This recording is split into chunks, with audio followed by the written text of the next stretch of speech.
Hello guys, it's Ilya right here, and today we are gonna be talking about T25 Pilot number 1. Unfortunately, I don't have any battles on this tank, but we're going to discuss this thing, well, pretty thoroughly for you to understand if you really need it. So let's just begin with comparing this tank to other tier 8 American medium tank, because yeah, it's just another American tier 8 medium tank. So Pershing and M46 Korean pattern. There is no point in comparing it to Super Pershing because that's more like a heavy tank, and T26 E5, which is semi-heavy tank, semi-medium tank, but we will compare it with its direct counterpart. So we have a little bit better DPM. Look at this, like the reload time is like 0.3 seconds quicker, which doesn't play any role, I think. Slightly, so it does make this tank immediately better than the other two are, of course. Same penetration as the others, same alpha damage, blah blah blah blah blah. Slow shell velocity, so it will be kinda ballistic arc sometimes when firing at distance. It will be a bit troubling, but also we can live with that. So gun handling, really good aiming time, and really nice dispersion, you see, especially comparing to the grindable Pershing. So the gun is overall more comfortable than that. Nice stab, nice aiming time, that's really cool. So your initial aiming circle will be smaller, and your aiming time will be even better. So your gun is way better than the one of Pershing, and yeah, still way better than the one of M46 Korean, because of way smaller aiming time, so that's really cool. That's really cool. Mobility, okay, that's not the great part for T25 Pilot 1, because we have only 14 horses per ton, which is clearly very little, which makes us very slow. Even though the max speed is 55, don't expect anywhere near that. And even though ground resistances are amazing, even light tanks would love to have these kind of ground resistances, and there are only Chinese light tanks which can compete in this sense. So this guy has really nice ground resistances, which help it a little. And yeah, it has better tank traverse because of that. The whole like traverse speeds are better. So this guy compensates.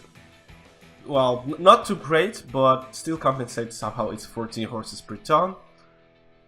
Blah blah blah. Armor will see collision model and 390 meters view range, which is good.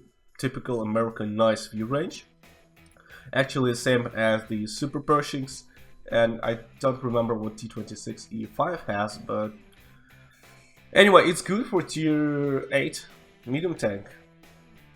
And let's get to light model here, and let's see what kind of armor we have. Well, then this is paper, like absolutely paper, and R2 will give you some hard time. It's paper.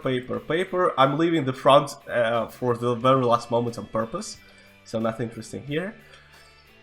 76 in the front, which means that RU-251 will penetrate you with high explosives in the front. Very sweet. I'm not even talking about anyone else. And this is also all 76, and who cares about this, because if you have a gun mantlet over here, on the gun mantlet, well, the middle is totally penetrable for tier 8 tanks. Well, maybe some tier 8 mediums will not penetrate you, but tier 8 heavies and everyone from tier 9 and higher, pretty much, apart from the guns with the lowest penetrations, will penetrate you easily in the middle of the gun mantlet, so that's not going to be much of a problem, even if you are using all your 10 degrees of gun depression, typical American. If it goes a bit more down, then yeah, if it kinda hits this zone or that zone, it will ricochet, but you can never count on that, because that's kinda like, you see two rectangular zones, which will bounce off, well, pretty much everything. But the problem is that there is zero angle behind the gun mantlet, which is stupid, of course. And yeah, this is kind of reminds the Korean button in that sense. So don't count on your armor. So what do we have overall? Overall we have good reload, very good gun handling. So this tank is really good for popping your head out from the hill, using your good dispersion, shooting then immediately your enemy because you have also very little aiming time, and hiding back. Well, so using your great gun handling and using your gun depression. It's slowish and it's paper, so that means that only better players will be able to deal some good damage on it. And let's see how much the gold rounds penetrate. It penetrates to 143, so well enough for tier 10 battles. But you know what? As a tank which you can get for free, I would definitely go for it. And this tank will be a good crew trainer for your American medium tank crew, yeah? Oh shit, sorry. Never mind, it was my phone. So yeah, I would say it's worth trying to get this tank, especially because it's not hard. This tank will not be very good, will not be very strong, but what do you expect from a free tank, of course?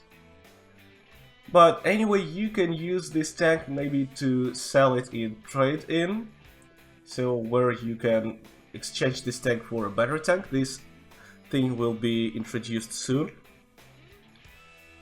And yeah, once someone of you gets this tank, well,